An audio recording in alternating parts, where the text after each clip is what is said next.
옛날 아주 먼 옛날에 한양 도성 안에서도 기와집들이 으리으리하게 들어선 북촌 마을에 바람소리보다 더 매서운 호령이 담장을 넘나드는 집이 한 채 있었습니다. 이 집의 주인은 성미가 불같고 눈초리가 매처럼 날카롭기로 소문난 최씨 부인인데, 동네 사람들은 그녀가 한번 헛기침을 하면 울던 아이도 뚝 그치고 지나가던 까치도 놀라서 도망간다고 수군거렸습니다. 최씨 부인은 대대로 벼슬을 지낸 명문가의 안주인으로서 집안의 법도를 목숨보다 귀하게 여겼지만, 그 기준이 워낙 높고 까다로워 아랫사람들은 물론이고 가족들조차 그녀 앞에서는 숨소리 한번 크게 내지 못하고 쥐 죽은 듯 지내야만 했습니다. 최씨 부인의 명성이 한양 바닥에 자자한 것은 비단 그녀의 드높은 기세 때문만은 아니었는데, 바로 며느리를 셋이나 갈아치운 전무후무한 이력 때문이었습니다. 첫째, 며느리는 시어머니의 눈빛이 무서워 반년 만에 친정으로 도망을 쳤고, 둘째, 며느리는 하루 종일 이어지는 잔소리에 병을 얻어 나갔으며, 셋째, 며느리는 밥상머리에서 숟가락 놓는 법을 잘못 배웠다며 쫓겨났다는 소문이 파다하게 퍼져 있었습니다. 사람들은 최씨 부인의 아들이 장가를 든다는 소식이 들릴 때마다 이번에는 어떤 불쌍한 처자가 호랑이 굴로 제 발로 걸어 들어갈지 혀를 차며 걱정하곤 했습니다. 그러던 어느 늦가을 마당에 떨어진 낙엽조차 빚을 소리에 놀라 흩어지던 날, 최씨 부인의 외동아들이 네 번째 혼례를 올리게 되었다는 소식이 바람결에 실려왔습니다. 이번 새색시는 한양의 세도가 규수가 아니라 저 멀리 충청도 상골마을에서 글 읽는 선비의 딸로 자란 연화라는 이름의 처자였는데, 소문에 의하면 생김새가 복스럽고 성격이 유순하여 마치 갓 구운 찐빵처럼 모난 구석이 없다고 전해졌습니다. 동네 아낙네들은 시골에서 온 순진한 색시가 한양의 매서운 시집살이를 어찌 견딜고 하며 벌써부터 앞치마 끈을 잡고 안타까워했습니다. 연화가 가마를 타고 최씨 부인의 대문 앞에 당도했을 때 집안의 공기는 마치 살얼음판 위를 걷는 것처럼 차갑고 팽팽하게 긴장되어 있었습니다. 대문을 열고 들어선 연화는 화려한 비단옷 대신 정갈한 무명옷을 입고 있었으며, 얼굴에는 두려움 대신 은은한 미소가 감돌고 있어 보는 이들을 의아하게 만들었습니다. 마루에 높게 앉아 며느리를 내려다보는 최씨 부인의 눈빛은 당장이라도 불호령을 내릴 듯 이글거렸지만, 연화는 그 눈빛을 피하지 않고 다소곳이 고개를 숙이며 예의 바르게 첫 절을 올렸습니다. 최씨 부인은 새 며느리의 인사를 받는 둥 마는 둥 하며 콧방귀를 뀌고는 며느리의 옷매무새부터 발끝까지 훑어보며 흠잡을 곳을 찾기 시작했습니다. 보통의 며느리라면 시어머니의 서슬 퍼런 눈초리에 몸을 떨거나 눈물을 글썽였을 테지만, 연화는 마치 봄바람을 맞는 버드나무처럼 유연하게 그 시선을 받아넘기며 묵묵히 자리를 지켰습니다. 최씨 부인은 속으로 어디 시골에서 굴러먹던 곰 같은 것이 들어왔구나, 며칠이나 버티는지 두고 보자 라고 생각하며 입가에 비릿한 웃음을 지으며 며느리를 기선제압할 준비를 마쳤습니다. 이튿날 새벽, 아직 닭이 울기도 전인 어스름한 시각에 연화는 부스스한 눈을 비빌 새도 없이 일어나 부엌으로 향했습니다. 시어머니가 기침하시기 전에 따뜻한 새순물과 자릿기를 대령하고 아침 수라상을 준비해야 했기 때문인데, 부엌에는 이미 늙은 유모가 근심 가득한 얼굴로 아궁이에 불을 지피고 있었습니다. 유모는 연화의 손을 잡으며 아기씨, 아니 새아씨, 우리 마님 성미가 보통이 아니시니 부디 말대답은 하지 마시고 그저 죽은 듯이 예 하고 따르셔야 합니다 라고 간곡히 당부했습니다. 연화는 유모의 걱정, 어린 말에 그저 방긋 웃어 보이며 소매를 걷어붙이고 능숙한 솜씨로 쌀을 씻고 국을 끓이기 시작했습니다. 그녀의 손놀림은 빠르면서도 소란스럽지 않아 그릇 부딪히는 소리 하나 나지 않았고, 아궁이의 불길을 조절하는 솜씨 또한 예사롭지 않아 유모는 속으로 감탄을 금치 못했습니다. 하지만 음식 솜씨가 아무리 좋다 한들 꼬투리를 잡기로 작정한 최씨 부인의 눈을 피할 수는 없는 노릇이었기에 부엌의 공기는 구수한 밥 냄새와 함께 불안감으로 채워져 갔습니다. 날이 밝아오고 최 씨 부인의 방에서 마른 기침 소리가 들려오자 연화는 정성스럽게 든 새순물을 놋대야에 담아 조심스럽게 방으로 들어갔습니다. 최 씨 부인은 이불 속에 앉아 며느리가 들어오는 모습을 매섭게 노려보다가 연화가 대야를 내려놓자마자 손가락으로 물을 톡 찍어보고는 벼락 같은 고함을 질렀습니다. 에잉, 이것이 물이냐, 얼음장이냐, 시애미를 얼어 죽일 작정이냐. 사실 물은 딱 알맞게 따뜻했으나 이는 기선을 제압하기 위한 최 씨 부인의 뻔한 트집이자 첫 번째 시험이었습니다. 보통 사람 같으면 당장 무릎을 꿇고 죽을 죄를 지었습니다. 라며 빌었을 테지만 연화는 당황하는 기색 없이 침착하게 대답했습니다. 어머님, 송구하옵니다. 바깥 날씨가 워낙 차가워 오는 길에 식었나 봅니다. 제 정성이 부족하여 날씨를 이기지 못했으니 다음에는 제 품에 안고 와서라도 온기를 지키겠습니다. 그녀의 대답은 공손하면서도 뼈가 있어 최 씨 부인은 말문이 막힌 듯 잠시 멍하니 며느리를 바라보았습니다. 화를 내기에는 며느리의 태도가 너무나 정중했고 트집을 잡기에는 그 말에 틀린 구석이 없었기 때문입니다. 아침 식사 시간이 되자 최 씨 부인은 밥상 앞에 앉아 숟가락을 들기도 전부터 밥상의 배치를 문제 삼기 시작했습니다. 국그릇 놓는 위치가 삐뚤어졌다. 김치는 색이 왜 이리 죽었느냐. 밥알이 너무 되다. 라며 쉴 새 없이 잔소리를 퍼부었습니다.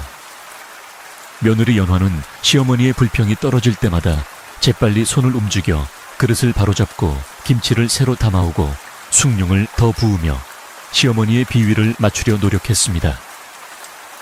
그러나 그녀의 얼굴에는 짜증이나 억울함 대신 마치 철없는 아이를 달래는 듯한 묘한 여유가 서려 있었습니다.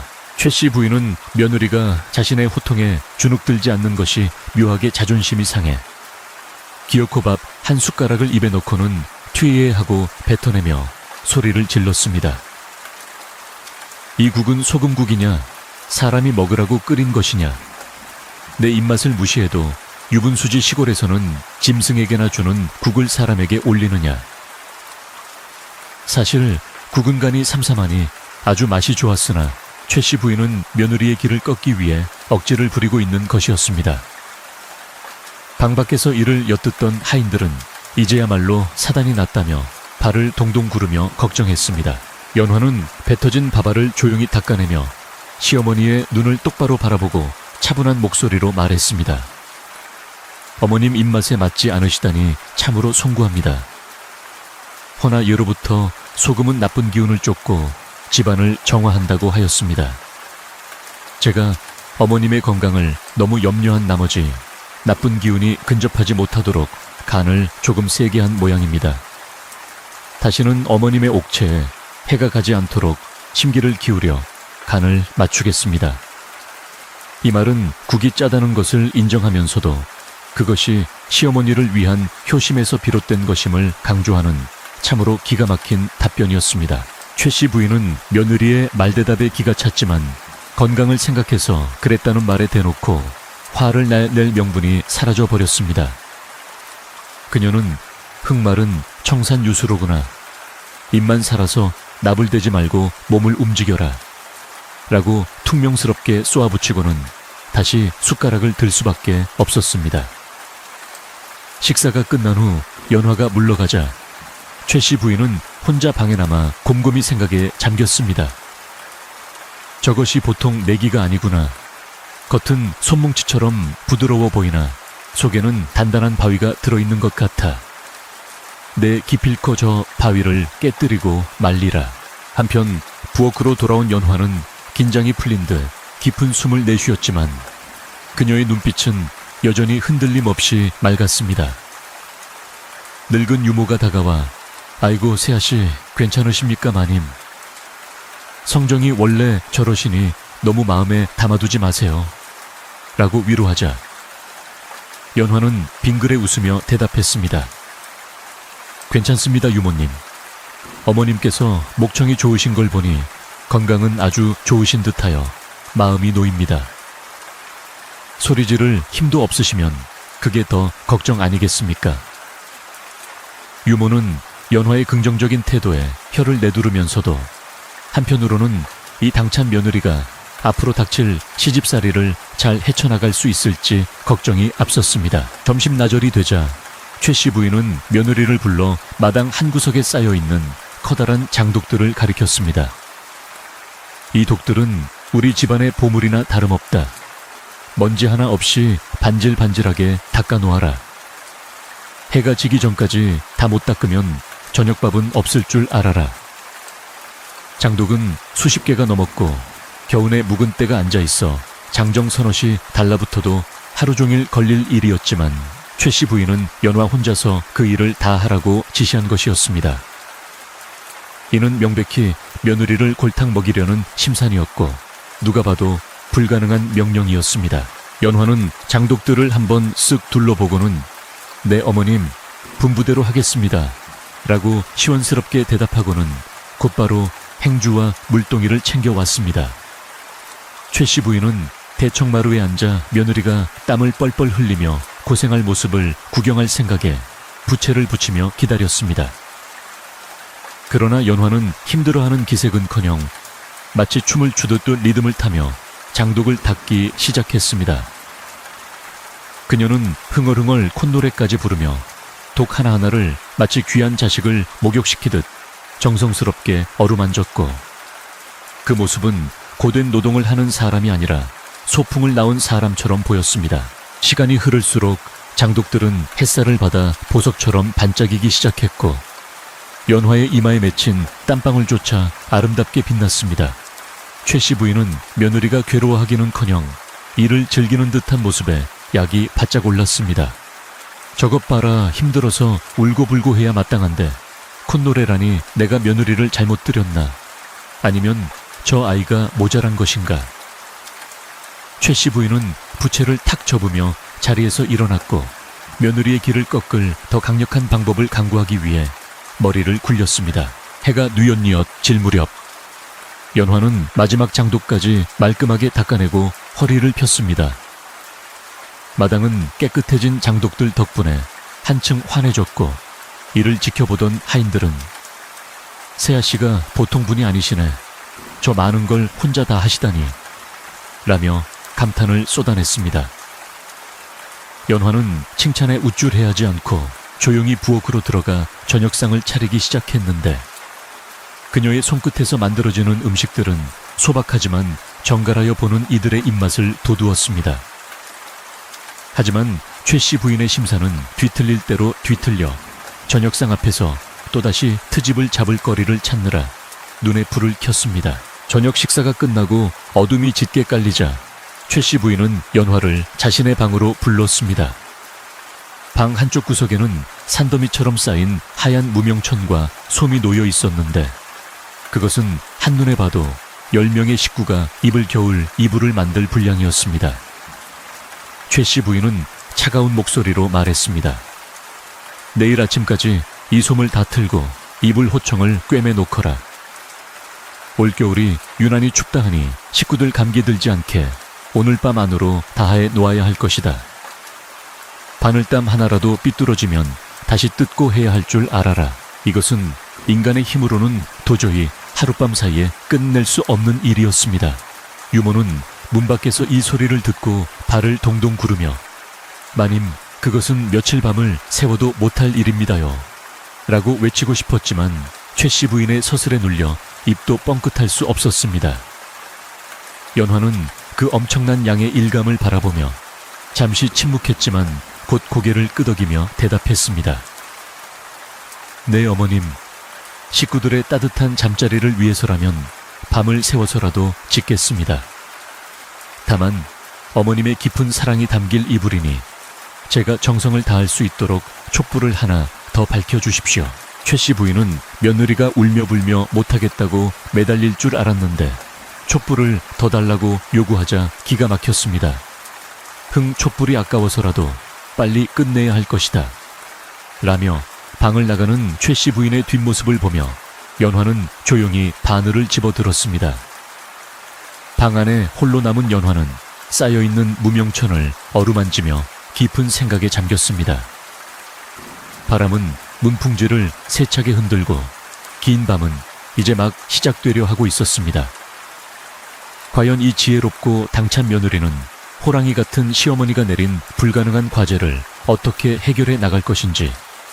밤은 깊어가고 호롱불 그림자만 길게 흔들렸습니다. 밤은 깊어 삼경에 이르렀고 창밖에서는 매서운 초겨울 바람이 문풍지를 덜컹거리며 으르렁거리는 소리를 냈지만 연화의 방 안에서는 사각거리는 가위질 소리와 바늘이 천을 뚫고 지나가는 미세한 소리만이 정적을 채우고 있었습니다.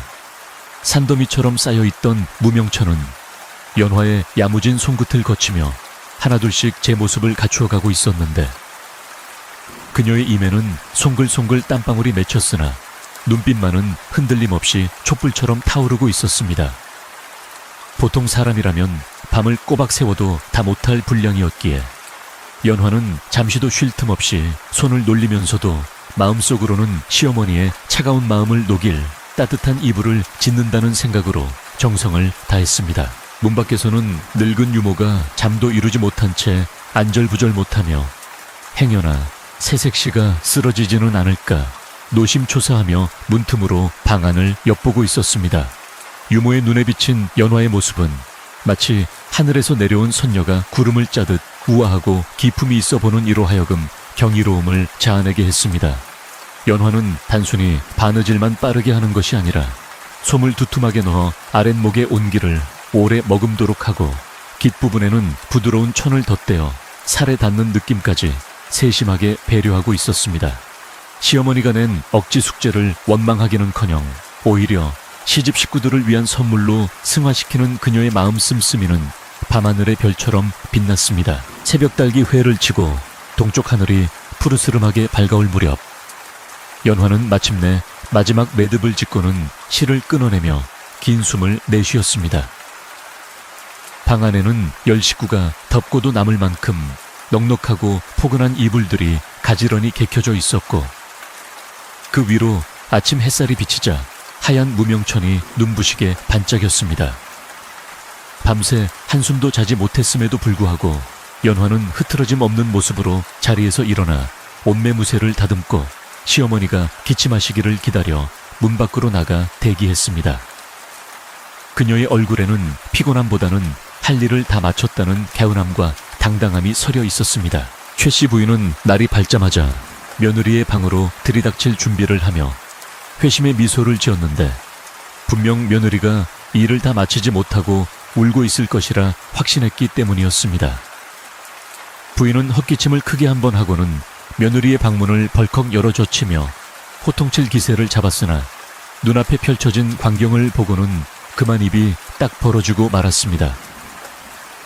방 안에는 티끌 하나 없이 깨끗하게 정돈된 이불들이 높이 쌓여 있었고 그 솜씨가 어찌나 정교하고 꼼꼼한지 바늘땀 하나 흐트러진 곳을 찾을 수가 없었기 때문입니다. 최 씨 부인은 믿을 수 없다는 표정으로 이불 하나를 집어들어 이리저리 뜯어보았지만 흠잡을 곳은커녕 평생 보아온 그 어떤 침선장의 솜씨보다 훌륭했습니다. 부인은 며느리를 칭찬해주기는커녕 자존심이 상해 얼굴이 불그락푸르락 변했고 기어이 트집을 잡으려고 억지를 부리기 시작했습니다. 이불이 너무 두꺼워 무거워서 덮고 자겠느냐 솜을 아낌없이 넣으라 했다고 무식하게 쑤셔 넣었구나. 내 숨 막혀 죽으라고 이리 만들었지. 말도 안 되는 호통이었지만 최 씨 부인은 며느리의 길을 꺾기 위해서라면 무슨 말이든 할 태세였습니다. 연화는 시어머니의 억지에도 당황하지 않고 공손하게 고개를 숙이며 차분히 대답했습니다. 어머님, 올겨울 추위가 매서울 것이라 하여 솜을 넉넉히 넣었습니다. 허나 이 솜은 제가 밤새 손으로 일일이 펴서 넣었기에 공기를 머금어 가볍고 포근할 것입니다. 마치 구름을 덮은 듯 가벼우면서도 온돌의 열기를 품어 어머님의 관절을 따뜻하게 보호해 드릴 것이니 부디 소녀의 정성을 헤아려 주십시오. 직접 덮어보면 알 수 있을 거짓없는 설명에 최 씨 부인은 꿀먹은 벙어리가 되어 더 이상 대꾸할 말을 찾지 못했습니다. 아침 문안 인사가 끝나고 밥상까지 물린 뒤 최 씨 부인은 분을 사귀지 못하고 마당을 서성이다가 며느리에게 또 다른 고난을 안겨주기로 마음먹었습니다. 부인은 뒷마당 구석에 방치되어 있던 낡고 커다란 물독 하나를 가리키며 연화를 불렀습니다. 얘야, 우리 집 우물물이 맑기로 유명한데 이 독에 물을 가득 채워 놓거라. 이 독은 우리 집안의 기운을 담는 그릇이니 해가 지기 전까지 찰랑찰랑하게 채워야 한다. 만약 물이 반도 안 차 있으면 네 정성이 부족한 탓이니 엄히 벌을 내릴 것이다. 하지만 그 독은 누가 봐도 밑바닥에 손가락이 들어갈 만큼 큰 금이가 있어 물을 붓는 족족 새어 나갈 것이 뻔한 밑 빠진 독이나 다름없었습니다.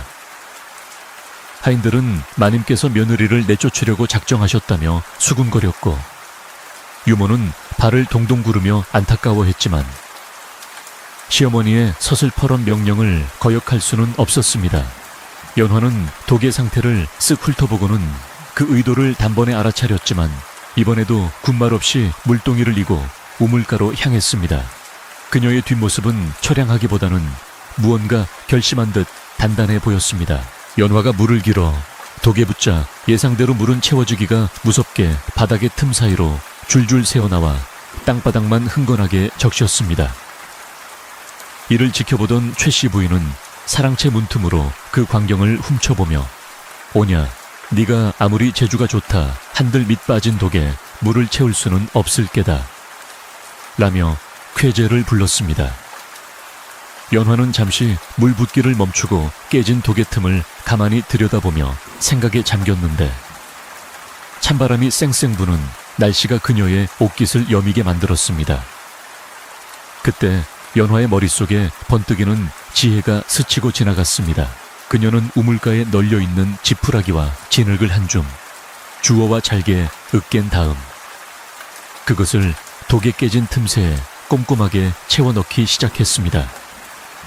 그리고는 물을 독바닥이 겨우 젖을 만큼만 살짝 붓고는 잠시 기다렸습니다.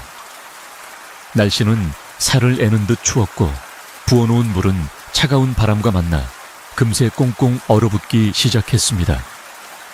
연화는 자연의 이치인 추위를 이용해 진흙과 집 그리고 물을 얼음으로 단단하게 굳혀 깨진 틈을 막아버리는 기질을 발휘한 것입니다. 이것은 억지로 막으려 애쓰는 것이 아니라 순리에 따라 문제를 해결하는 그녀만의 방식이었습니다.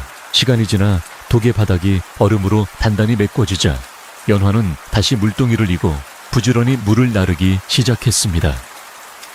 이제 물은 새지 않고 독 안에 차곡차곡 쌓여갔고 맑은 물 위에는 파란 하늘이 거울처럼 비치기 시작했습니다.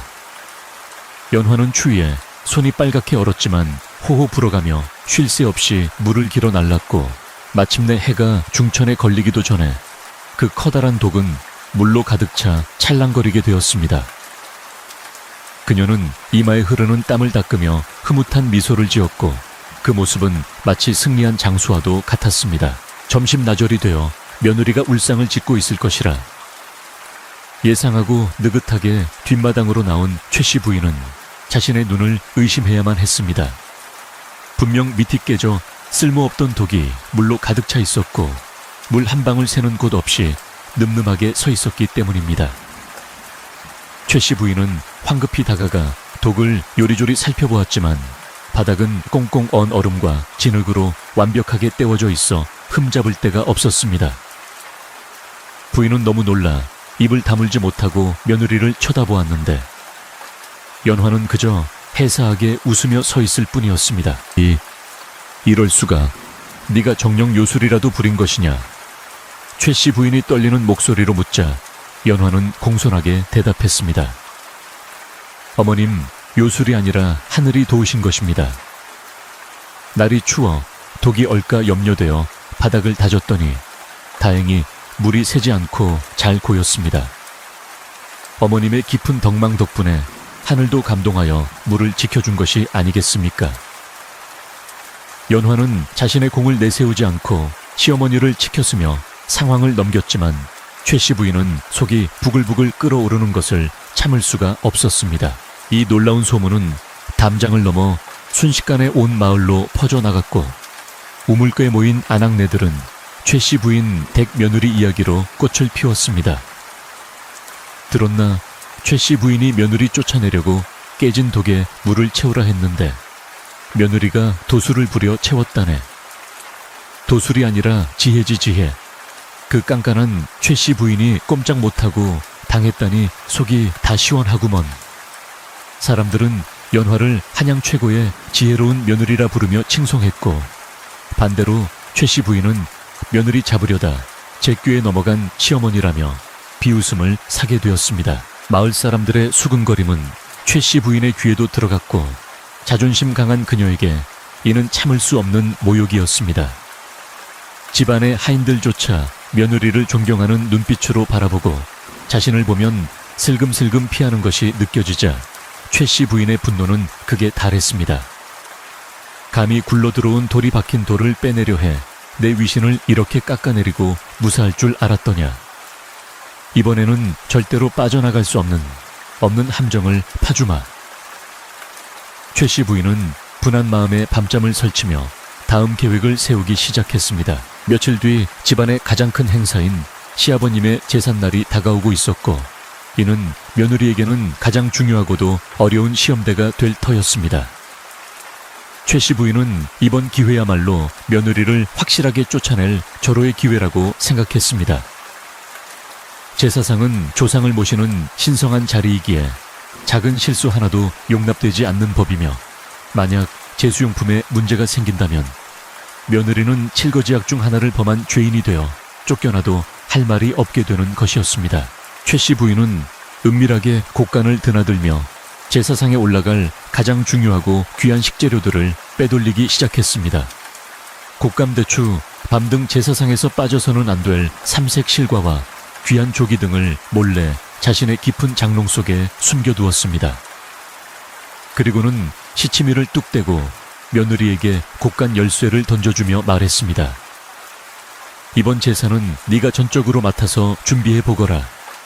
내 몸이 좋지 않아 신경 쓸 겨를이 없으니 네가 솜씨를 발휘하여 조상님들께 부끄럽지 않게 상을 차려야 할 것이다. 연화는 시어머니가 갑자기 곡간 열쇠를 맡긴 것에 의아함을 느꼈지만 집안의 큰 행사를 믿고 맡겨주신 것에 감사하며 열쇠를 받아들었습니다. 네 어머님, 집안의 법도에 어긋남 없이 정성을 다해 준비하겠습니다. 연화는 곧바로 곡간으로 향해 제사 물품들을 점검하기 시작했는데 문을 열고 들어선 순간 무언가 이상한 낌새를 눈치채고 말았습니다. 분명히 넉넉하게 준비해두었던 귀한 과일들과 생선들이 감쪽같이 사라져버린 것이었습니다. 곡간 안은 텅 빈 바람만이 휑하게 불고 있었습니다. 유모는 텅 빈 항아리들을 보며 얼굴이 사색이 되어 비명을 질렀습니다. 아이고, 새아씨 큰일 났습니다. 도둑이 든 모양입니다. 제삿날이 코앞인데 이 귀한 것들이 다 없어졌으니 이를 어찌합니까? 마님께서 아시면 경을 치실 텐데. 유모는 발을 동동 구르며 울상을 지었지만 연화는 침착하게 빈 항아리들을 매만지며 생각에 잠겼습니다.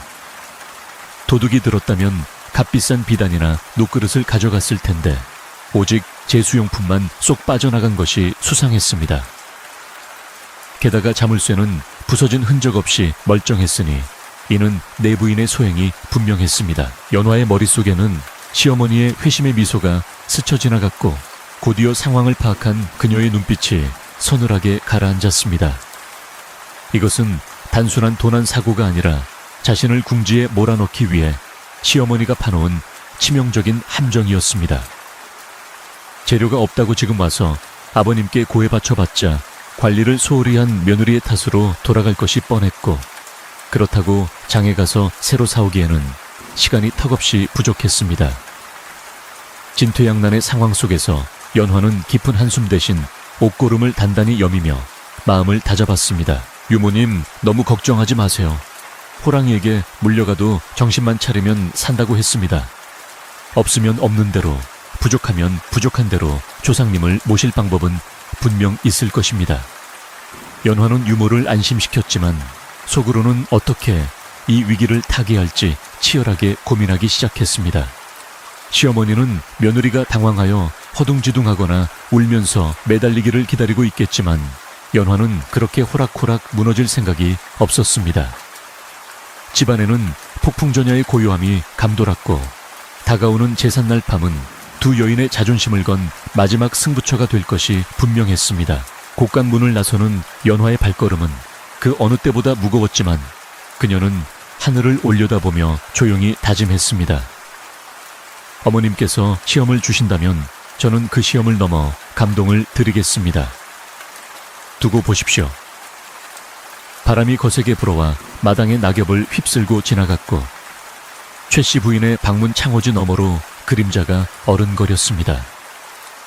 과연 지혜로운 며느리는 사라진 재물을 대신해 무엇으로 제사상을 채울 것인지, 그리고 이 숨막히는 고부간의 전쟁은 어떤 결말을 맞이할 것인지 이야기는 점점 절정을 향해 치닫고 있었습니다. 제삿날 아침이 밝아오자 최씨 부인의 집안은 마치 전쟁터를 방불케 하는 긴장감에 휩싸였습니다. 하늘은 잔뜩 찌푸려 금방이라도 눈을 쏟아낼 듯 무거웠고 바람은 담장을 넘어 마당의 마른 나뭇가지들을 사정없이 흔들어대며 을씨년스러운 분위기를 자아냈습니다. 부엌에서는 새벽부터 하인들이 분주하게 움직이며 불을 지피고 그릇을 닦았지만 그들의 얼굴에는 하나같이 수심이 가득 차 있어 누구 하나 크게 숨을 쉬는 이가 없었습니다. 제사상에 올라갈 가장 중요한 실과와 건어물이 감쪽같이 사라진 마당에 오늘 밤 제사가 무사히 치러질 수 있을지, 그리고 그 불호령이 누구에게 떨어질지 두려웠기 때문입니다. 최씨 부인은 안방 아랫목에 비스듬히 누워 곰방대를 물고는 문 밖에서 들려오는 분주한 소리에 귀를 기울이며 회심의 미소를 짓고 있었습니다. 오냐, 네가 제 아무리 재주가 뛰어난들 없는 재료를 만들어낼 수는 없을 것이다. 오늘 밤 친척들이 다 모인 자리에서 망신을 당하고 쫓겨날 내 꼴을 생각하니 10년 묵은 체중이 다 내려가는구나. 부인은 깊숙한 장롱 속에 숨겨둔 곶감과 대추 보따리를 힐끗 쳐다보며 며느리가 혼비백산하여 울며불며 들어오기를 기다렸습니다. 그러나 해가 중천에 뜨도록 며느리는 콧배기도 보이지 않았고 부엌에서는 도마질 소리와 고소한 기름 냄새만이 끊임없이 흘러나올 뿐이었습니다. 연화는 텅 빈 곳간 앞에서 잠시 망설였으나 이내 마음을 다잡고 부엌으로 돌아와 하인들을 진두지휘하기 시작했습니다. 유모님, 너무 걱정 마시고 일단 있는 재료들로 최선을 다해 음식을 장만해 주십시오. 탕국은 평소보다 더 맑고 깊게 우려내고 저는 모양이 흐트러지지 않게 정성을 다해 부쳐야 합니다. 연화의 목소리에는 흔들림이 없었고 오히려 평소보다 더 침착하고 단호하여 하인들은 그녀의 기세에 눌려 덩달아 힘을 내기 시작했습니다. 비록 핵심 재료는 없었지만 그녀는 다른 음식들의 맛과 정성으로 그 빈자리를 채우려는 듯 보였습니다. 하지만 연화의 속마음까지 편안한 것은 아니었습니다. 그녀는 음식간을 보면서도 머릿속으로는 끊임없이 사라진 재료들의 행방을 쫓고 있었는데 도둑이 들지 않았다는 확신은 점점 더 굳어지고 있었습니다. 그녀는 잠시 일손을 멈추고 시어머니가 기거하는 안채 쪽을 바라보며 곰곰이 생각에 잠겼습니다. 어머님께서는 아침부터 방 밖으로 나오지 않으시고 유독 안방 문을 굳게 걸어 잠그고 계시는구나. 혹시 연화의 머릿속에 퍼뜩 스치는 생각이 있었지만 섣불리 의심하기에는 너무나 엄청난 일이라 고개를 가로저었습니다. 점심나절이 지나자 연화는 갓 지은 떡과 따뜻한 차를 쟁반에 받쳐들고 시어머니의 방으로 향했습니다. 문 앞에서 인기척을 내자 안에서는 부스럭거리는 소리가 들리더니 한참 만에야 최씨 부인의 목소리가 들려왔습니다. 들어오너라. 연화가 문을 열고 들어가자 방 안에는 묘한 향기가 감돌고 있었는데 그것은 평소에 맡던 향 냄새가 아니라 달큰하고 진한 곶감의 향기였습니다. 최씨 부인은 황급히 장롱문을 닫으며 짐짓 태어난 척 헛기침을 했지만 연화의 예리한 후각과 눈썰미를 속일 수는 없었습니다. 연화는 찻상을 내려놓으며 시어머니의 표정을 살폈는데 최씨 부인의 입계는 미처 닦지 못한 곶감의 하얀 가루가 살짝 묻어 있었습니다. 그리고 닫힌 장롱 문틈 사이로 붉은 대추 한 알이 굴러 나와 있는 것이 연화의 눈에 포착되었습니다. 모든 퍼즐이 맞춰지는 순간 연화는 배신감보다는 씁쓸함과 동시에 묘한 안도감을 느꼈습니다. 역시 어머님의 소행이었구나. 차라리 잘 되었다. 도둑이 든 것이 아니라면 물건은 집 안에 있는 것이니 찾을 방법은 내가 만들면 된다. 연화는 모른 척 시선을 거두고 공손히 차를 올렸습니다. 어머님 방 안에 단내 가득한 것을 보니 좋은 향을 피우셨나 봅니다. 제 준비는 차질 없이 진행되고 있으니 너무 심려치 마십시오. 연화가 뼈있는 말을 던지자 최 씨 부인은 뜨끔하여 찻잔을 든 손을 잠시 떨었습니다. 그래. 네가 알아서 잘하고 있겠지. 내 오늘 친척들을 많이 불렀으니 실수하지 않도록 각별히 조심해야 할 것이다. 부인은 자신의 당황함을 감추기 위해 오히려 더 큰 소리로 으름장을 놓았지만 연화는 그 말 속에 숨겨진 불안함을 읽어내고는 조용히 미소를 지으며 방을 나섰습니다. 오후가 되자 집안은 손님 맞을 준비로 더욱 분주해졌고 밖에서는 깐깐하기로 소문난 집안 어르신들이 하나둘 도착하기 시작했습니다. 갓을 쓰고 도포를 차려입은 친척들은 마당에 들어서자마자 집안 구석구석을 살피며 혀를 찼습니다. 허허허, 마당에 낙엽이 하나 떨어져 있구먼. 새 며느리가 들어왔다더니 살림 솜씨가 영 시원찮은 모양이야. 그들은 최 씨 부인에게 미리 며느리에 대한 험담을 들어온 터라 흠을 잡으려고 작정한 사람들처럼 눈에 불을 켜고 다녔습니다. 연화는 그들의 따가운 시선을 묵묵히 견디며 부엌에서 마지막 점검을 서둘렀습니다. 최 씨 부인은 사랑채에 앉아 친척들과 담소를 나누며 은근슬쩍 며느리 흉을 보기에 바빴습니다. 아이고, 시골에서 온 아이라 예법을 제대로 알기나 하는지 모르겠습니다. 제가 그리 가르쳤건만 워낙 둔해서 말귀를 못 알아들으니 오늘 제사상이나 제대로 차려올지 걱정입니다. 친척들은 맞장구를 치며 형수님 고생이 많으십니다. 며느리를 잘못 들이면 집안이 망한다는데 큰일이군요. 라며 혀를 찼습니다. 부인은 겉으로는 걱정하는 척했지만 속으로는 잠시 후 벌어질 사단에 대한 기대감으로 가슴이 뛰었습니다. 한편 부엌에서는 유모가 울상을 지으며 연화의 옷소매를 잡고 애원했습니다. 세아씨, 이제 곧 상을 차려내야 하는데 과일이랑 조개는 어찌합니까? 이대로 빈 접시를 올렸다가는 저 어른들한테 뼈도 못 추리십니다. 차라리 지금이라도 마님께 사실대로 고하고 용서를 비는 게 낫지 않을까요? 유모는 최 씨 부인이 숨겼다는 사실을 모르고 있었기에 그저 며느리가 준비를 못한 줄 알고 안절부절 못했습니다. 하지만 연화는 단호한 표정으로 고개를 저으며 유모의 손을 따뜻하게 감싸 쥐었습니다. 유모님 걱정 마세요. 제가 다 생각이 있습니다. 상에는 빈 접시가 올라가지 않을 것입니다. 다만 순서가 조금 다를 뿐이지요. 유모님은 제가 일러 드린 대로 탕국과 나물 그리고 전만 정성스럽게 담아주십시오. 그리고 제가 신호를 보내면 그때 떡을 내오시면 됩니다. 연화의 눈빛에는 결연한 의지가 담겨 있었고 그 모습에 유모는 불안한 마음을 겨우 진정시키며 다시 국자 손잡이를 잡았습니다. 연화는 부엌 한 구석에 놓인 빈 쟁반들을 바라보며 이번 싸움은 단순히 음식을 차리는 것이 아니라 진심과 거짓을 가려내는 일임을 되새겼습니다. 날이 어둑어둑해지고 사랑채의 촛불이 밝혀지자 드디어 제사를 알리는 충문 읽는 소리가 들려올 시간이 다가왔습니다. 대청마루에는 병풍이 둘러쳐주고 교의가 놓였으며 친척들은 엄숙한 표정으로 제사상 앞에 자리를 잡고 앉았습니다. 최 씨 부인은 가장 상석 옆에 앉아 매서운 눈으로 부엌 쪽을 노려보고 있었는데 그녀의 표정은 마치 죄인을 기다리는 심판관과도 같았습니다.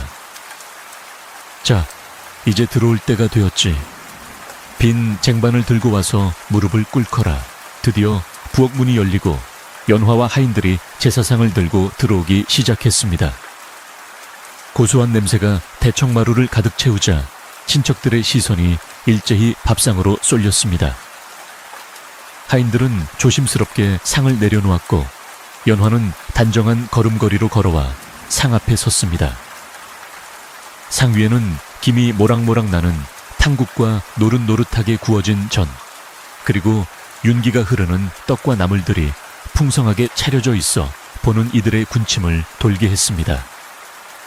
그러나 치명적인 결점이 하나 있었으니 바로 상이 맨 앞줄 홍동백서에 따라 놓여야 할 과일과 건어물 자리가 텅 비어 있었던 것입니다. 좌중에는 순간 정적이 흘렀고 곧이어 웅성거리는 소리가 파도처럼 번져 나갔습니다. 아니, 이게 무슨 일인가? 제사상에 삼색 실과가 없다니. 조기도 없고 포도 없어. 이것이 조상님을 모시는 상이란 말인가?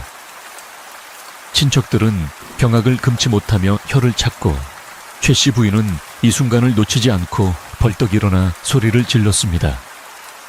내 인연 이게 무슨 망발이냐. 내가 그리 일렀건만 감히 조상님 제사상을 이따위로 차려와 네가 우리 집안을 아주 능멸하려 드는구나. 부인의 호통소리가 기와 지붕을 들썩일 듯 울려 퍼졌습니다. 최씨 부인은 속으로 쾌재를 부르며 며느리를 몰아세웠습니다. 곡간 열쇠까지 맡겼거늘 재료를 다 어디다 팔아먹고 빈 접시를 내오느냐. 네가 정녕 며느리로서의 본분을 잊고 딴 주머니를 찬 것이냐. 친척들 역시 혀를 차며 세상 말세로다. 며느리가 제수용품을 빼돌리다니 라며 비난의 화살을 쏘아댔습니다. 모든 상황은 최씨 부인의 시나리오대로 흘러가는 듯 했고 연화는 벼랑 끝에 몰린 듯 보였습니다. 하지만 연화는 고개를 숙이고 있을 뿐 두려움에 떨거나 변명을 늘어놓지는 않았습니다. 연화는 천천히 고개를 들어 시어머니와 친척들을 둘러보았습니다. 그녀의 표정은 놀라울 정도로 차분했고 눈빛은 맑게 빛나고 있었습니다. 아버님 그리고 집안 어르신들 죽을 죄를 지었습니다. 소인이 부족하여 미처 상을 다 채우지 못했습니다. 하오나 소인이 감히 제수용품을 빼돌리거나 게을리한 것은 결코 아니옵니다.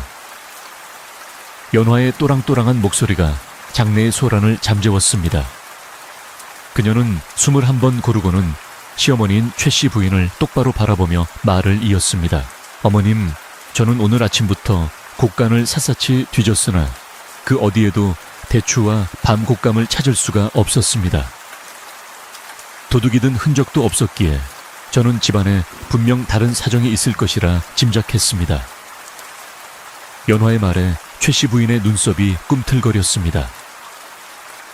허나 제가 짐작건대 이것은 조상님께서 저희의 정성을 시험하시고자 잠시 감추신 것이라 믿었습니다. 그리고 그 귀한 것들은 아마도 집안에서 가장 기운이 좋고 안전한 곳에 보관되어 있을 것입니다. 연화는 의미심장한 미소를 지으며 한 걸음 더 앞으로 나아갔습니다. 어머님, 혹시 아버님께서 생전에 가장 아끼시던 어머님의 안방 장롱 속에 그것들이 들어있지 않은지요? 오늘 낮에 제가 문안 인사를 갔을 때 어머님 방에서 조상님이 좋아하시던 달콤한 곶감 향기가 진동하는 것을 맡았습니다. 아마도 어머님께서 너무나 귀하게 여기시어 혹은 건망증으로 인해 잠시 그곳에 두시고 잊으신 것은 아닌지 여쭙고 싶습니다. 연화의 말은 너무나 정중하고 부드러웠지만 그 내용은 최씨 부인의 폐부를 찌르는 날카로운 칼날과도 같았습니다.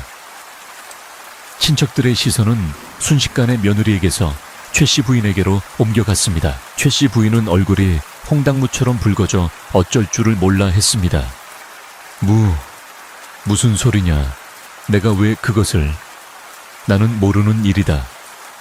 부인은 당황하여 말을 더듬었지만 이미 친척들은 의심의 눈초리를 보내고 있었습니다. 낮에 연화가 맡았던 냄새, 그리고 당황하던 시어머니의 모습, 이 모든 것이 하나의 사실을 가리키고 있었습니다. 연화는 여기서 멈추지 않았습니다. 어르신들 제 말이 믿기지 않으신다면 지금 당장 어머님의 장롱을 확인해 주십시오. 만약 그곳에 물건이 없다면 저는 기꺼이 쫓겨나겠습니다. 하오나 만약 그곳에 있다면 이는 어머님께서 너무나 완벽한 제사를 위해 특별히 보관하신 깊은 뜻일 것입니다.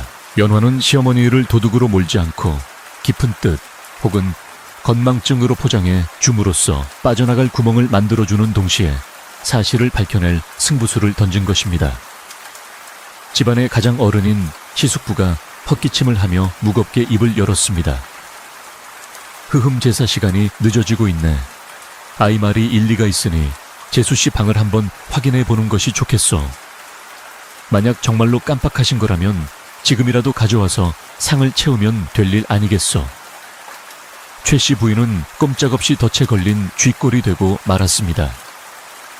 이제 그녀는 자신의 방을 공개해야만 하는 처지에 놓였습니다. 최씨 부인은 식은땀을 흘리며 부들부들 떨리는 손으로 옷고름을 만지작거렸습니다.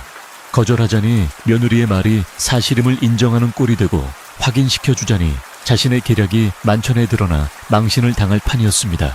집안에는 숨막히는 침묵이 흘렀고 촛불마저 긴장한 듯 파르르 떨렸습니다. 연화는 여전히 공손한 자세로, 그러나 승리를 확신하는 눈빛으로 시어머니의 결단을 기다리고 있었습니다. 과연 최씨 부인은 이 위기 상황에서 어떤 선택을 할 것인지, 그리고 텅 빈 제사상은 채워질 수 있을 것인지. 밤은 깊어가고 갈등은 최고조에 달해 있었습니다. 대청마루에 내려앉은 침묵은 한겨울의 얼음장보다 차갑고 무거웠습니다. 시숙부의 엄중한 말 한마디에 최씨 부인의 얼굴은 흑빛이 되었다가 다시 붉어지기를 반복했습니다. 그녀의 눈동자는 불안하게 흔들렸고 입술은 바짝바짝 말라들어갔습니다. 지금 이 자리에서 방을 보여주지 않으면 며느리의 말대로 억지를 부리는 꼴이 되고, 보여주면 자신의 치졸한 계략이 만천에 드러나게 되는 진퇴양난의 상황이었습니다. 친척들은 숨을 죽인 채 최씨 부인의 입만을 바라보고 있었고 촛불 그림자는 벽에 길게 드리워져 마치 심판의 시간처럼 일렁거렸습니다. 결국 최씨 부인은 체념한 듯 깊은 한숨을 내쉬며 떨리는 목소리로 입을 열었습니다. 유모야, 내 방 장롱 아래칸을 열어보아라. 내가 정신이 없어. 거기에 두고 깜빡한 모양이구나. 그 말은 사실상 자신의 패배를 인정하는 항복선언이나 다름없었습니다. 유모는 마님의 명을 받고 안방으로 달려갔고 잠시 후 양손 가득 붉은 곶감과 윤기 흐르는 밤, 그리고 잘 말린 조기 묶음을 들고 나왔습니다. 유모의 손에 들린 물건들을 보자 좌중에서는 아이고 저기 있었구만 하는 탄식과 함께 안도와 민망함이 뒤섞인 웅성거림이 터져 나왔습니다. 친척들은 차마 대놓고 최씨 부인을 비난하지는 못했지만 서로 눈짓을 교환하며 혀를 찼습니다. 아무리 며느리가 미워도 그렇지 제사상을 볼모로 잡다니. 최씨 부인이 노망이 든 게 아니면 신보가 고약해진 게지. 그들의 눈빛에는 명문가 안주인으로서의 체면을 구긴 최씨 부인에 대한 실망감이 역력했습니다. 최씨 부인은 쥐구멍이라도 있으면 숨고 싶은 심정으로 고개를 푹 숙인 채 부채만 만지작거렸습니다. 평생 쌓아올린 깐깐하고 도도한 자존심이 며느리의 한마디에 와르르 무너져 내리는 순간이었습니다. 바로 그때 팽팽하던 긴장감을 깨고 연화가 앞으로 나서며 밝은 목소리로 외쳤습니다. 아이고, 어머님 역시 제 생각이 맞았군요. 어머님께서 이 귀한 제수용품들이 행여나 쥐가 썰거나 습기가 찰까 염려하시어 가장 안전하고 건조한 장롱 깊숙한 곳에 보관해 두셨던 게지요. 연화는 마치 시어머니의 깊은 뜻을 이제야 깨달았다는 듯이 과장 섞인 감탄을 하며 물건들을 받아 들었습니다.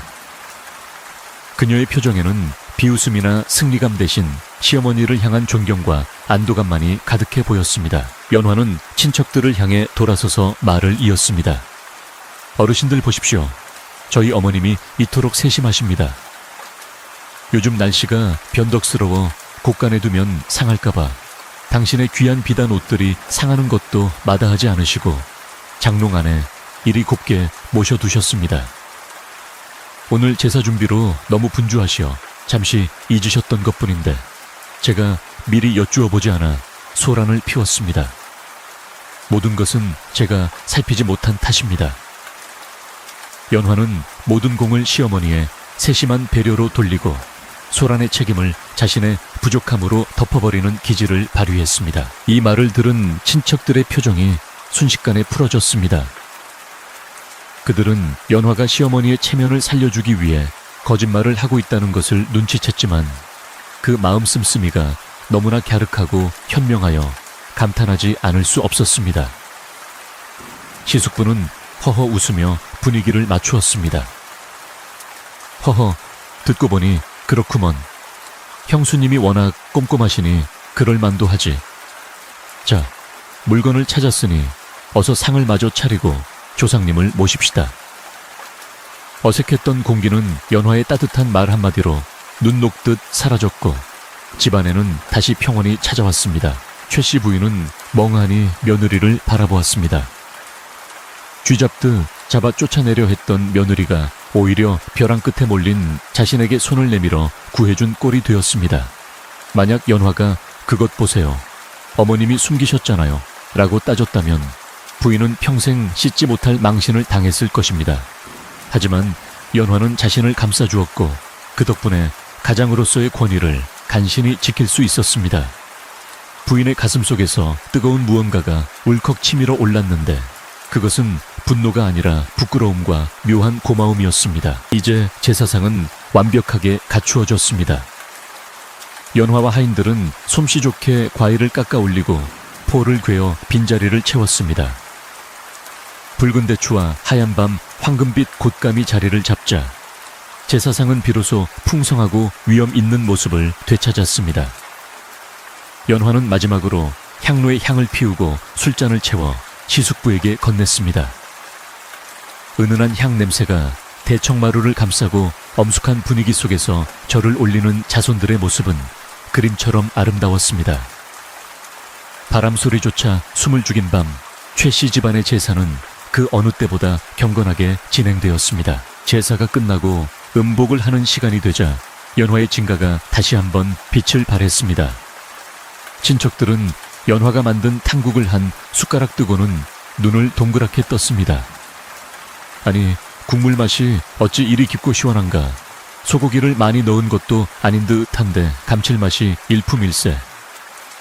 또한 나물은 질기지 않고 아삭하게 묻혀졌으며 저는 식어도 기름지지 않고 고소했습니다. 평소 입맛이 까다롭기로 소문난 집안 어른들도 젓가락을 놓지 못하고 연신 감탄사를 연발했습니다. 형수님, 며느리 하나는 정말 잘 들으셨습니다. 음식 솜씨도 솜씨려니와 아까 그 임기응변을 보니 보통 내기가 아닙니다. 집안을 일으킬 복덩이가 들어왔어요.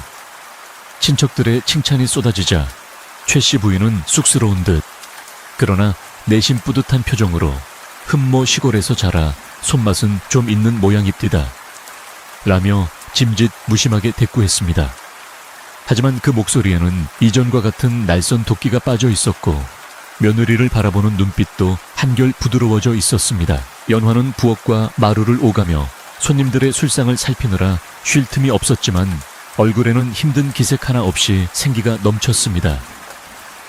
그녀는 술이 떨어진 어른에게는 깍듯이 두 손으로 술을 따르고 안주가 부족한 상에는 잽싸게 더운 음식을 내어왔습니다.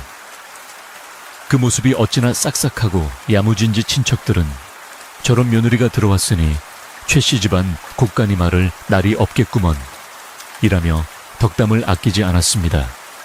최씨 부인은 그 모습을 먼발치에서 지켜보며 자신이 그동안 며느리를 너무 좁은 소견으로만 대했음을 깨닫기 시작했습니다. 밤이 깊어 손님들이 모두 돌아가고 북적거리던 집안은 다시 고요해졌습니다. 하인들은 뒷정리를 하느라 분주했고 마당에는 달빛만이 은은하게 내려앉았습니다. 최씨 부인은 텅 빈 대청마루에 홀로 앉아 밤하늘을 올려다보았습니다.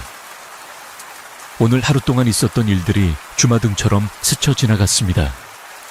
며느리를 골탕 먹이려던 자신의 유치한 계획들, 그리고 그것을 지혜롭게 넘긴 며느리의 모습, 마지막으로 자신을 감싸주던 따뜻한 말 한마디. 부인은 곰방대를 톡톡 털며 깊은 한숨을 내쉬었습니다. 내가 졌다. 완패야. 한편 부엌에서는 유모와 하인들이 연화를 둘러싸고 축하 인사를 건네고 있었습니다. 세아씨, 정말 대단하십니다. 아까 그 장면은 제가 평생 잊지 못할 것입니다. 마님께서도 이제는 세아씨를 함부로 대하지 못하실 겁니다. 하인들은 신이 나서 떠들었지만 연화는 조용히 미소 지으며 그들을 진정시켰습니다. 다들 오늘 고생 많으셨습니다.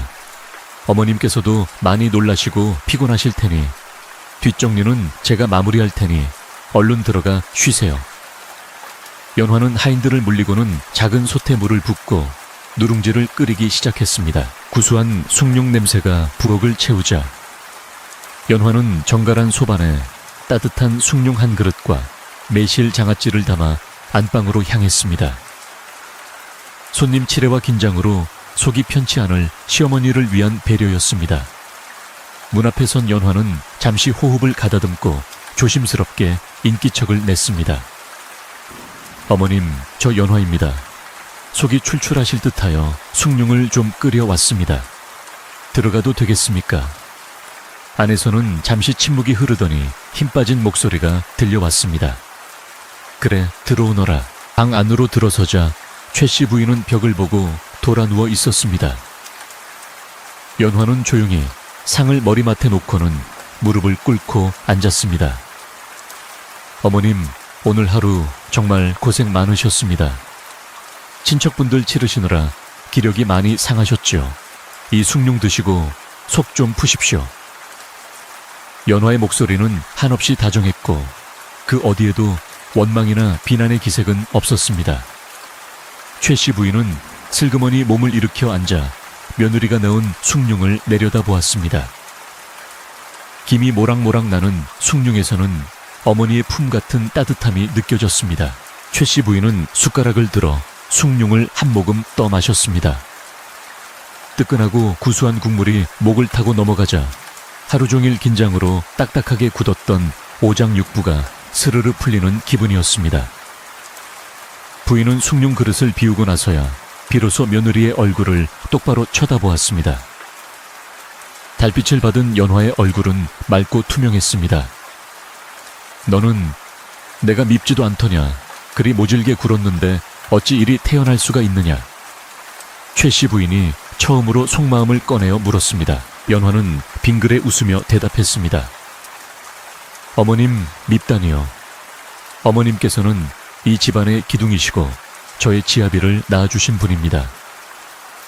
매서운 바람이 불어야 나무뿌리가 더 깊게 박히듯 어머님의 가르침 덕분에 제가 이 집안의 며느리로서 더 단단해질 수 있었습니다. 오늘 일도 저를 시험하시고 더 크게 키우시려는 어머님의 깊은 뜻이라 생각합니다. 연화의 대답은 겸손하면서도 당당했습니다. 최씨 부인은 그 말에 코끝이 찡해짐을 느꼈습니다. 자신이 옹졸하게 굴 때 며느리는 대인배의 풍모를 보여주었으니 부끄러움은 오롯이 자신의 몫이었습니다. 최씨 부인은 한참 동안 말을 잇지 못하다가 허리춤에서 무언가를 꺼내어 연화 앞에 툭 던져놓았습니다. 그것은 묵직한 노쏘에 열쇠 꾸러미, 바로 집안의 모든 재산을 관리하는 곳간 열쇠였습니다. 가져가거라. 이제부터 집안 살림은 네가 맡아라. 나는 이제 뒷방 늙은이 노릇이나 하며 편히 쉬련다. 부인의 목소리는 퉁명스러웠지만 그 속에는 며느리에 대한 전적인 신뢰와 인정이 담겨 있었습니다. 그것은 최씨 부인 방식의 사과이자 며느리에게 건네는 최고의 화해 제스처였습니다. 연화는 깜짝 놀라 열쇠와 시어머니를 번갈아 보았습니다. 어머님, 아직 저는 배울 것이 많고 부족합니다. 어찌 감히. 연화가 사양하려 하자 최씨 부인은 손사래를 쳤습니다. 아니다. 오늘 보니 내 눈보다 내 눈이 더 밝고 내 머리보다 내 머리가 더 지혜롭더구나. 깨진 독에 물을 채우고 빈 제사상을 채운 제주라면 우리 집안을 굶기지는 않겠지. 잔말 말고 받아라. 최씨 부인의 단호한 태도에 연화는 더 이상 거절하지 못하고 두 손으로 열쇠를 받아들었습니다. 묵직한 열쇠의 무게만큼 책임감이 느껴졌지만 마음만은 날아갈 듯 가벼웠습니다. 그날 밤 연화는 안방에서 물러나오며 마당에 뜬 둥근 달을 올려다보았습니다. 차가운 밤 공기가 상쾌하게 느껴졌고 담장 너머 어디선가 들려오는 가 짖는 소리마저 정겹게 들렸습니다. 이제야 비로소 이 낯설고 무서웠던 기와집이 진정한 나의 집이 된 것 같은 기분이 들었습니다. 안방의 불은 꺼졌지만 그 안에 있는 시어머니의 마음속 불씨는 이제 막 따뜻하게 피어오르기 시작했을 것입니다. 길고 길었던 하루가 저물고 집안에는 평화로운 침묵이 깃들었습니다. 이튿날 아침 집안의 풍경은 사뭇 달라져 있었습니다. 늦잠을 자고 일어난 최 씨 부인의 방문 앞에는 따뜻한 새순물이 놓여 있었고 부엌에서는 연화와 유모가 도란도란 이야기꽃을 피우며 아침상을 차리고 있었습니다. 전날의 날카로웠던 고함 소리는 온데간데 없고 대신 웃음소리가 담장을 넘어 골목길로 퍼져 나갔습니다. 이웃 사람들은 최 씨네 집에 봄이 왔나 보네 라며 신기해했습니다. 한양에서 제일 무서운 시어머니와 지혜로운 며느리의 진짜 이야기는 이제부터가 시작인 셈이었습니다. 이제 남은 것은 두 여인이 진정으로 마음을 나누며 살아가는 일상입니다. 큰 파도가 지나간 뒤 바다가 더 잔잔해지듯 격렬한 갈등을 겪은 두 사람 사이에는 끈끈한 정기 싹트기 시작할 것입니다. 하지만 시어머니의 콧대가 하루아침에 완전히 꺾일 리는 만무하고 며느리 또한 호락호락하지 않으니 앞으로 펼쳐질 그들의 일상은 또 어떤 재미난 모습일지 궁금해집니다. 이야기는 이제 마지막 장을 향해 흘러가고 따뜻한 결말이 우리를 기다리고 있습니다. 제사 소동이 있은 후로 며칠이 지나자 최 씨 부인의 집안에는 눈에 띄는 변화가 찾아왔습니다.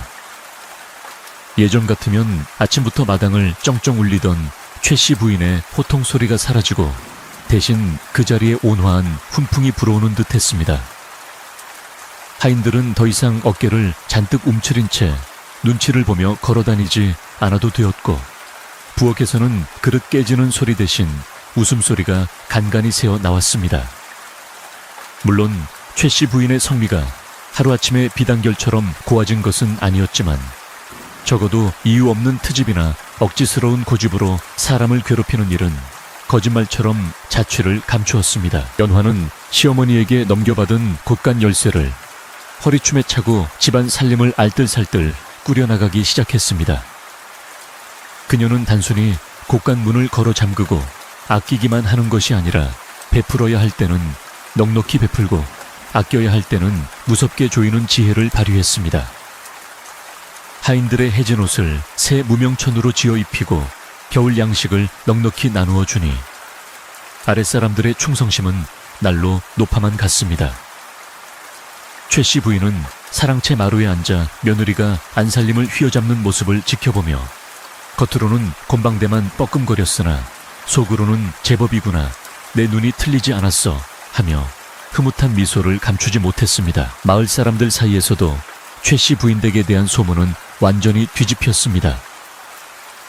호랑이 시어머니가 며느리를 잡아먹으려다 이빨이 빠졌다더라. 아니지, 며느리가 호랑이를 길들여 고양이로 만들었다더라 하는 우스갯소리가 돌았지만 그 속에는 연화에 대한 칭송과 부러움이 가득했습니다. 동네 안악들은 집안에 골치 아픈 일이 생기면 연화를 찾아와 지혜를 구하곤 했고 연화는 그때마다 거만 떨지 않고 차분하게 조언을 건넸습니다. 최 씨 부인은 그런 며느리의 인기가 싫지 않은 듯 마실을 나가서도 우리 며느리가 좀 유별나게 똑똑해서 원 귀찮아 죽겠어 라며 은근슬쩍 자랑을 늘어놓곤 했습니다. 어느 날 오후 이웃 마을에 사는 박 씨 부인이 놀러와 최 씨 부인과 담소를 나누게 되었습니다. 박 씨 부인은 평소 남의 말을 하기 좋아하는 성격이라 은근슬쩍 연화를 깎아내리는 말을 던졌습니다. 형님 며느리가 너무 기가 세면 집안 남정네들 길을 누른다는데 걱정 안 되시오. 시골 출신이라 억척스러운 면이 있어 보이던데. 예전 같으면 최 씨 부인이 맞장구를 치며 흉을 보았겠지만 이번에는 달랐습니다. 최 씨 부인은 찻잔을 탁 소리나게 내려놓으며 눈을 부라렸습니다. 이보게 자네, 지금 무슨 소리를 하는 건가? 내 며느리는 기가 센 게 아니라 심지가 굳은 걸세. 어디서 감히 남의 귀한 며느리를 함부로 입에 올리나. 싸마 감야다라. 박씨 부인은 최씨 부인의 솥을 퍼런 반응에 깜짝 놀라 입을 다물었고, 문 밖에서 다과상을 들고 오던 연화는 이 소리를 듣고 발걸음을 멈췄습니다. 시어머니가 남들 앞에서 자신을 그토록 강하게 변호해 줄 것이라고는 생각지 못했기에 가슴 한구석이 뭉클해짐을 느꼈습니다. 연화는 잠시 숨을 고른 뒤 방으로 들어가 아무것도 못 들은 척하며 상을 내려놓았습니다. 최씨 부인은 며느리가 들어오자 헛기침을 하며 짐짓 딴청을 피웠지만 연화는 시어머니의 붉어진 귀끝을 보며 그 투박한 진심을 읽어낼 수 있었습니다. 두 사람 사이에는 말하지 않아도 통하는 따뜻한 기류가 흐르고 있었습니다. 찬 바람이 불고 첫눈이 내릴 무렵이 되자 집안은 김장 준비로 다시 한번 활기를 띠었습니다. 배추 100포기를 절이고 양념을 버무리는 고된 작업이었지만 이번에는 최씨 부인도 팔을 걷어붙이고 나섰습니다. 너는 양념이 너무 묽다. 고춧가루를 더 넣어라. 최씨 부인이 훈수를 두면 연화는 어머님 올해 고추가 매워서 조금 줄였습니다. 대신 젓갈을 넉넉히 넣어 깊은 맛을 내보겠습니다. 라며 웃으며 받아쳤습니다. 예전 같으면 말대답이라며 불호령이 떨어졌겠지만 이제는 서로의 의견을 조율하며 최상의 맛을 찾아가는 즐거운 과정이 되었습니다. 마당 한가운데 솥뚜껑을 걸어놓고 갓 담근 김치와 돼지고기 수육을 삶아 잔치를 벌이는 날, 최씨 부인은 며느리가 싸주는 보쌈을 받아 먹으며 처음으로 환하게 웃었습니다. 간이 딱 맞는구나. 내 손맛을 닮아 아주 일품이야. 자신의 솜씨를 닮았다며 은근히 자화자찬하는 시어머니의 모습에 연화와 하인들은 모두 폭소를 터뜨렸습니다. 그 웃음소리는 담장을 넘어 앙상한 겨울 나뭇가지를 흔들었고 지나가던 행인들도 그 화목한 풍경을 힐끗거리며 부러워했습니다. 이제 이 집은 한양에서 가장 무서운 집이 아니라 가장 맛있는 냄새와 웃음이 넘치는 집이 되어 있었습니다. 겨울밤이 깊어지고 온 세상이 하얗게 눈으로 뒤덮인 어느 날 밤이었습니다. 최씨 부인과 연화는 안방에 마주 앉아 다듬이질을 하고 있었습니다. 잘 마른 빨래를 걷어 다듬이돌 위에 올려놓고 두 여인이 방망이를 두들기는 소리가 또닥또닥 뚝딱뚝딱 하며 리듬을 탔습니다. 처음에는 서로 박자가 맞지 않아 소리가 엉키기도 했지만 시간이 지날수록 두 사람의 방망이질은 마치 한 사람이 두드리는 것처럼 완벽한 화음을 만들어냈습니다. 맑고 경쾌한 다듬이 소리는 밤하늘로 퍼져나가며 고부간의 갈등이 완전히 씻겨 내려갔음을 알리는 연주와도 같았습니다. 한참을 두들기다 팔이 아파올 즈음 최씨 부인이 먼저 방망이를 내려놓으며 긴 숨을 내쉬었습니다. 후, 나도 이제 늙었나 보구나. 예전에는 밤새 두들겨도 끄떡없었는데 말이다. 연화도 방망이를 멈추고 시어머니의 주름진 손을 가만히 바라보았습니다. 그 손은 평생 집안을 지키기 위해 억척스럽게 살아온 세월의 흔적이자 며느리들에게 모질게 굴 수밖에 없었던 고단한 삶의 증표이기도 했습니다. 연화는 조용히 시어머니의 손을 잡고 주무르며 말했습니다. 어머님 그동안 정말 고생 많으셨습니다. 이제 힘든 일은 저에게 미루시고 어머님은 그저 편안하게 지켜봐 주십시오. 최씨 부인은 며느리의 따뜻한 손길에 눈시울이 붉어졌습니다. 내 젊었을 적 시집살이가 얼마나 고됐는지 너는 모를 게다. 시어머니 눈치 보느라 숨도 크게 못 쉬고 찬물에 손 담그며 울던 날이 하루 이틀이 아니었지. 그래서 나는 내 며느리들을 강하게 키우고 싶었다. 그래야 이 험한 세상에서 집안을 지킬 수 있을 테니까. 하지만 내 방법이 너무 거칠고 모질었던 게야 너를 보며 많이 배웠다.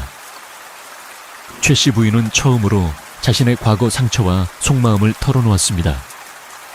그 고백은 며느리에 대한 사과이자 같은 여자로서 느끼는 깊은 연민이었습니다. 연화는 시어머니의 고백을 들으며 가슴이 아려왔습니다. 호랑이처럼 무섭기만 했던 시어머니도 결국은 누군가의 며느리였고 사랑받고 싶었던